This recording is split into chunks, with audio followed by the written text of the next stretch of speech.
Welcome back to the channel and welcome back to another PFL fight prediction video.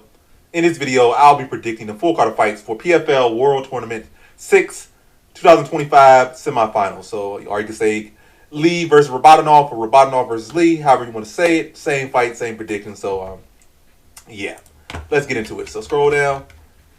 Make sure this thing recording. Yep, recording. First fight on the card, we got in the welterweight division, we got Allan Dominguez versus Mack in the welterweight division. How do I feel about this one right here? I'm going low confidence Mack to beat Allan Dominguez.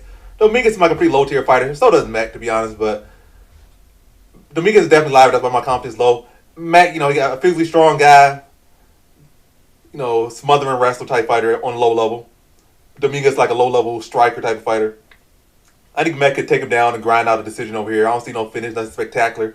But I think Mack has a serviceable style, serviceable build, and I think he should be able to control him, grind him out, and get him to a decision. So in this one, I got Mack via decision.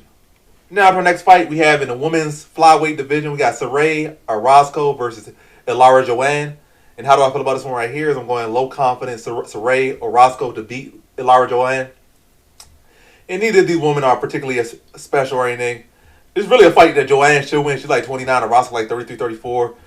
Joanne should be one like, this isn't not time for you to show up and start getting some wins. But, two mediocre fighters. And it's just coming out to who wants it more. So, and I think Arasco definitely is in a point where she wants it more. You can see her pushing the fights where you see Joanne kind of checking out of fights. But yeah, I go with Arasco low confidence here to, just really outwork and outgrind Joanne. I don't think she stops her, but I do think she outworks, outgrinds her, and beats her to a decision here. Just heavy pressure nonstop. The skill ain't all that great, but she's tough. She wants it. And I can't say the same for Joanne. So, in this one, I got Sere Arasco via decision. Now, for the next fight, we have in the lightweight division, we got Darragh Kelly versus Mike Hamill. And how do I feel about this one right here? I'm going low confidence Darragh Kelly to beat Mike Hamill. Mike Hamill's a tough fighter, solid, been around a long time. Pretty serviceable striking. Like, your typical wrestler with like an overhand, nothing too and his overhand not particularly notable or legendary, nothing about his overhand. But, that's his bit. Like, he's tough, he's gritty. He can stay in the fight and, be a tough fight. But I think Darragh Kelly just a much more polished fighter. I think he has much more upside, more well-rounded, sharper on the feet. Hamill will probably be the better wrestler, but I think Kelly's the better overall grappler. And I think he's a better striker for sure here. I see Darragh Kelly beating Hamill to a decision. Close competitive fight, but Kelly just been a cleaner, more polished, more effective, and more consistent fighter over the 15 minutes. So, in this one, I got Darragh Kelly via decision. Now, to our next fight, we have in the lightweight division, we got Tony Caruso versus Venicius Cincy. And how do I feel about this one right here? I'm going Venicius Cincy, low confidence to beat Tony Caruso. Is Cincy taller? I think he is a little bit taller. Is he taller? Yeah, he's a little bit taller, a little bit longer reach. I think he's fought better competition. I can't say he's beaten better competition, but he's fought better competition, in my opinion, than Caruso. For UFC level competition, for Bellator championship level competition. And that's really his two most recent losses. So he lost a guy that's doing very well. And Sam Patterson doing very well at welterweight now in the UFC, and was able to beat him to get in the UFC on the contender series.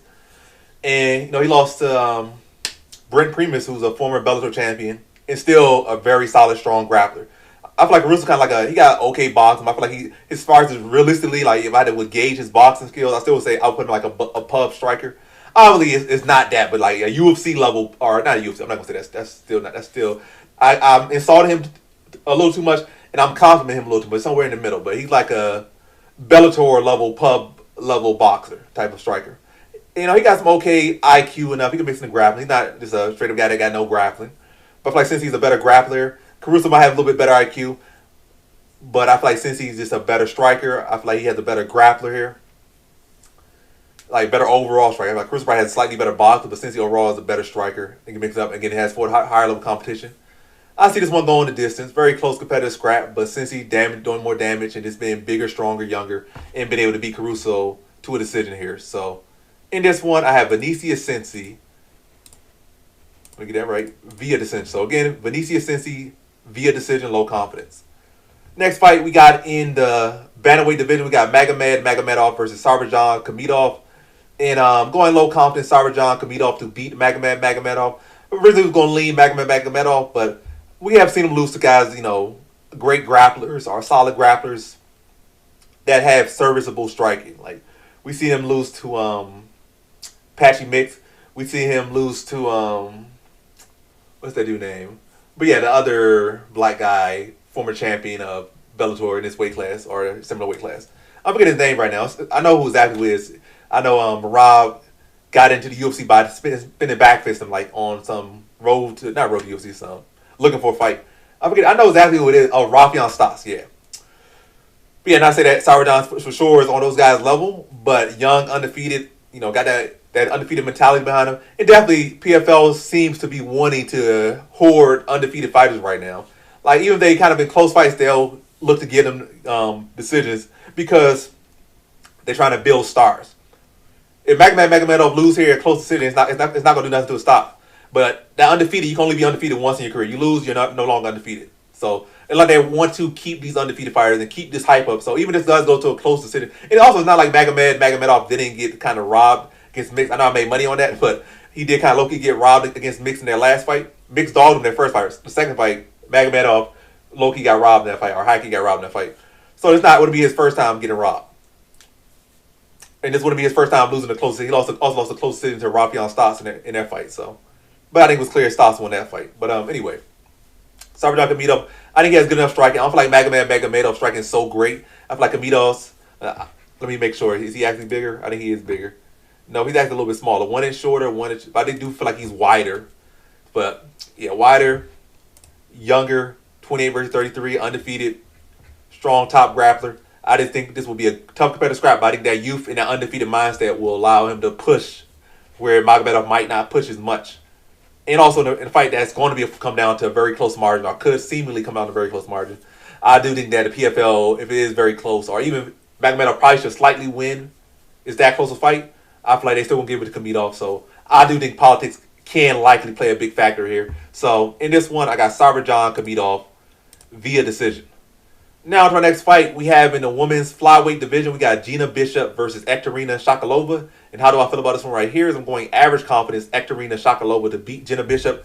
I don't know if she's still the underdog, but she's not an underdog on Tapology here, but she is the underdog on betting. I got her as the underdog on betting Shakalova. But yeah, I think what happened in her last fight as far as the odds and what's happening in this fight, I just think people keep reflecting on her loss. Oh, she lost to Aspen Ladd. Aspen Ladd a bum. Like Aspen Ladd wasn't a bright prospect in the UFC at one point. Also, that fight was at 145. Shakalova was fighting way above her weight class, and now she's dropped 20 pounds down. So this is her second fight at 25. She had a great dominant performance against a former Bellator champion in her last fight. She dominated her and finished her, and that was her first fight at 25. So again, she has a good grappling background. She has heavy hands. And she'll be physically strong here. She's a much younger fighter. Bishop was like pushing 40. Yeah, 39 versus 27. So Shakalova's at her rightful weight class. I think she'll be much stronger. I think she's a much better striker. And I think she's a little tank here. And I think she can beat Bishop where Bishop's at. Like Shakalova, was a Sambo champion. Like she was winning belts championships at big weight class. She was like a little tank throwing around these big women. And now she's finally fighting a woman her size. And I think she will continue to dominate. I think she very likely could win this tournament this year, or likely will win this tournament this year. So I think Shakalova is going to be too big, too imposing. I think she'll be able to address Bishop's best part of her game and be a crack on the feet. And I see a second round TKO for Ectarina Shakalova. So in this one, I have Ectarina Shakalova via second round TKO. Now to our next fight, we have in the lightweight division, we got Brent Primis versus Alfie Davis. And how do I feel about this one right here? Is I'm going low confidence Brent Primis to beat Alfie Davis. My biggest concern is Brent Primis walking to a spinning back, spinning kick, spinning elbow, flying knee, something get knocked out. He is up there in age, and this is a fight that Alfie Davis should win. But I don't think Alfie Davis is no particular special talent. I don't see him going very far. I don't see him win this tournament. If he go to the UFC, he can get washed very quickly and in and out of the UFC. It may sound like hating, but I think the truth, I don't think he does it particularly special. I think his grappling is particularly weak. But again, he's dynamic on the feet, and he can catch somebody. That's all it takes. So he's definitely live here, especially against a 40-year-old Brent Primis. Well, I would say 42, but he's 40. 40-year-old Brent Primis, he definitely live here, but I think Brent Primis, he's been hard to put away. Like the guys that put him away have at least had takedown. He hasn't been put away by somebody that just struck with him. It's people that had the wrestling as well. That be like, Michael Chandler in the second fight. Michael Chandler, he had the wrestling as well. Rabadanov, he had the wrestling as well. So I can't really say, he just be losing to anybody. So he's been losing some real solid comp. And guys that do have the wrestling that he has to respect. But yeah, I go Brent Primis here. I'll say this: I say he'll be take him down, grind him out. Alfie Davis gonna keep it interesting through all 15 minutes, but Brent Primis gonna be able to keep him down. Will get those takedowns, and neutralize the threats of Davis that are all on the feet. So in this one, I got Brent Primis via decision. Now to our next fight, we have in the bantamweight division, we got Justin Wetszell versus Mando Gutierrez. And how do I feel about this one right here? Is I'm going low confidence Justin Wetszell to beat Mando Gutierrez. I don't think that Justin Wetszell is such a great talent, to be honest. I feel like he has some experience. He fought and win a guy who was trying to hug on him, and he was able to create good scrambles and win the fight. Mando Gutierrez seems like he's more threatening on the feet, like he's big, explosive, but not big, explosive, but he does got power on the feet. He does have solid wrestling as well. And it could definitely come down to the case where Gutierrez uses wrestling defensively. And it's not like Wetszell really even shoots great takedowns like that, to be honest. And Gutierrez could crack Wetszell on the feet and put him out. So I have no confidence in Wetszell. I'm picking him. He's coming up with good performance. And he has a good training partner in Sandhagen. So he's riding a lot of good confidence right here, coming up with the biggest win of his career. I just think he'll, just like in the last fight, he'll be able to be savvy, win the minutes, create some scrambles. Maybe if Gutierrez try to look for takedowns, be used against him.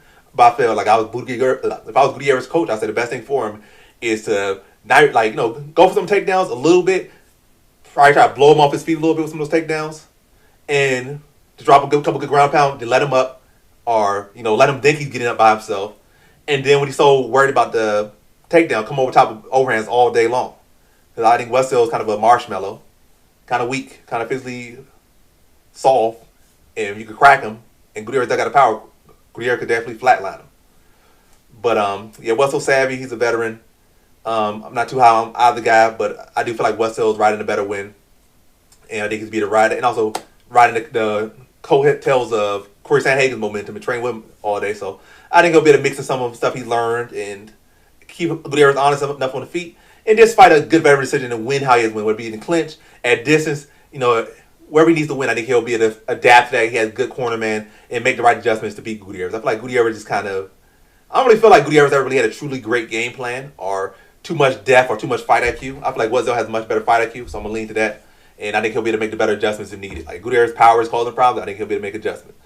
If Gutierrez' wrestling causing problems, I think he'll be able to easily address that and create scrambles. And I think he has a better gas tank. I can see Gutierrez fading from that. Again, a lot of different factors, but do what needs to be draining Gutierrez, would it be fighting from distance? I think he has the better corner man. He has the better fight IQ, and I think he'll be able to make the better adjustments. So in this one, I have Justin Wetszell via decision. Now, to our next fight, we have in the bantamweight division, we got Marceli Alves versus Jake Hadley. And how do I feel about this one right here? Is I'm going low confidence Jake Hadley to beat Marceli Alves. First off, Marceli Alves, I think he tore his ACL or something, or his meniscus in his last fight, and he hasn't really had enough time to get that healed, I don't think. On top of that, I don't really think he's the most cleanest striker. I feel like he wings a lot of his shots. I feel like Hadley just a much cleaner striker. Alves is probably the physically more opposing guy, but I don't feel like he mixes up his grappling that well. And I feel like with Hadley, the biggest issues he had in his career, like that one time Smotherman was for the real clean striking performance. But most of the times with Hadley, his losses have come. Johnson will. But again, those guys I feel like are much more polished striker than Alves. Not to say that Alves is not as dangerous. Alves definitely is like, you gotta respect his striking for sure, but he's not as technical as those guys on the feet. And also, the people that he mainly has lost to are people that look to take him down and hold him down. And Alves is not that. So he's not the cleanest, most technical striker. He definitely will go to aggression, and you got to respect that. But I feel like Hadley's cleaner striking will come through. And I just feel like he has higher fight IQ, cleaner striking. Alves definitely going to make it competitive. I think Hadley, I'm on favor of the cleaner technique and also the UFC level experience of Hadley. And also the fact that he's not dealing with a guy that's like a heavy, aggressive grappler. He's going with a guy that's going to look to engage him on the feet. And I think Hadley's going to be the benefit there. And if anything, I feel like Hadley also might look to mix the takedowns of his own here. Not too much, but enough to give Alves a different look. Whereas Alves, I don't feel like he's going to mix it up too much, or he's not going to blend it that well. Like, he might go for takedown, but probably going to telegraph it a lot and try to muscle it. His striking is going to try to muscle to swing big shots, throw big heavy kicks without no setup. And that's really his whole game, where Hadley's going to be able to piece it together, and that's going to be, again, the technical aspect, the IQ, the experience at a higher level is going to be able to come through for Hadley. And I think he beats Alves by decision here. So in this one, I got Jake Hadley via decision. Now to our next fight, we have in the lightweight division, we got Mansor Barnawi versus Archie Colgan. And how do I feel about this one right here? Is I'm going low confidence Archie Colgan to beat Mansor Barnawi. Barnawi's definitely a guy who could pull off upset against Colgan. Barnawi has underrated striking, sometimes overrated striking, but still a big, long frame, solid grappling, solid experience. He could push you for all 15 minutes. And a very dangerous guy. He's been with some of the best guys. He's been with Kevin Lee, Islam Makhachev, and he has gave him a lot of guys tough issues. So this is a huge step up in competition for Kogan, but I think he'll be able to pass it. I think he'll be able to use the wrestling to take Barnawi down at points. I think he has power. I think he's a much fluider striker, and he packs much more power than Barnawi. And also just riding much better momentum than Barnawi. Undefeated, still getting better. Barnawi, I think when it matters most, like Barnawi kind of been choking big time in some of these fights. But yeah, I think Kogan will be able to, mix it with grappling, control the takedown battle, and not play too much grappling Barnawi, but get the takedown, drop some big ground and pound, disengage. If he just landed bigger shots, be in and out, and not really play Barnawi's game too much. And I think he beats Barnawi by decision. So in this one, I got Archie Kogan via decision. Now to our next fight, we have in the women's flyweight division, we got Liz Carmouche versus Elora Dana. And how do I feel about this one right here? I'm going average confidence, Liz Carmouche to beat Elora Dana. And Dana, she's a solid fighter, but I feel like her defense is very sloppy. Her overall style kind of sloppy, but she does pack a punch that you don't really see coming.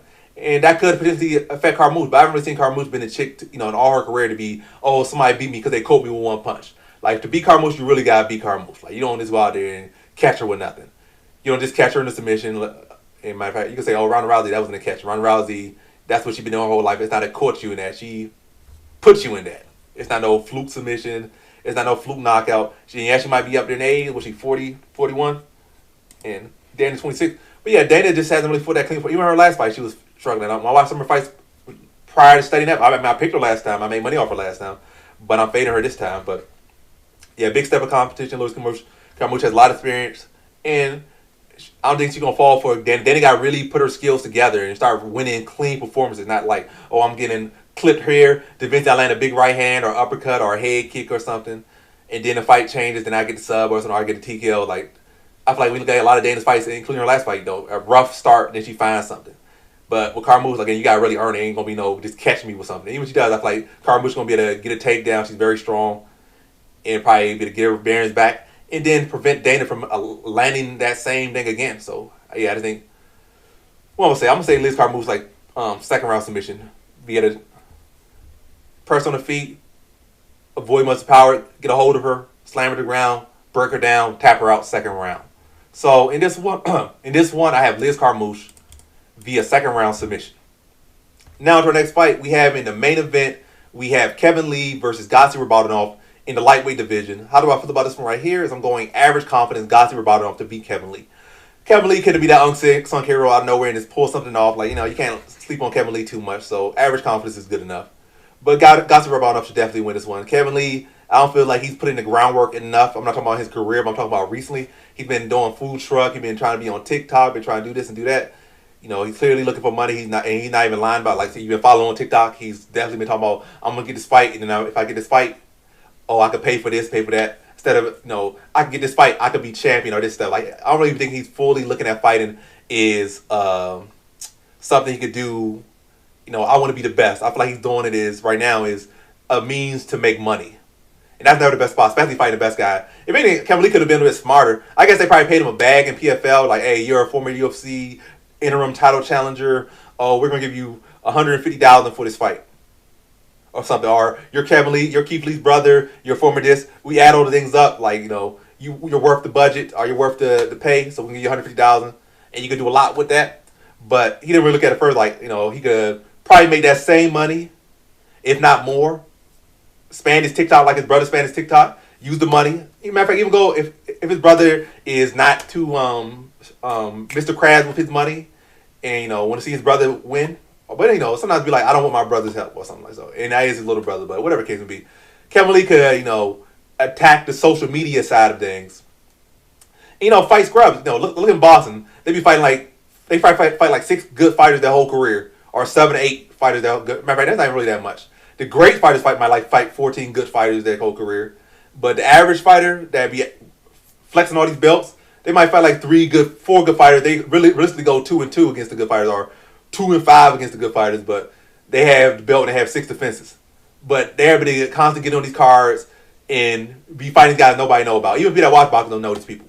So why can't MMA fighters do that? You get the backing behind you, you get the promoters and all that stuff, and you just go out there, fight guys that probably C tier, D tier, and just beat 10 of them, have some fights in your home state and home, in Vegas, place where it's popping at, where you got go to the state where your biggest, you had the most followers at. Go to the state, your hometown, and put people on a card that people love. Whatever. Matter of fact, those some influencers on it. Do whatever and can make money instead of it just going out here getting one and done kind of. But yeah, I'm yapping way too much about this one prediction. It's probably like 30 minutes into this thing. After only 20 minutes, so yeah.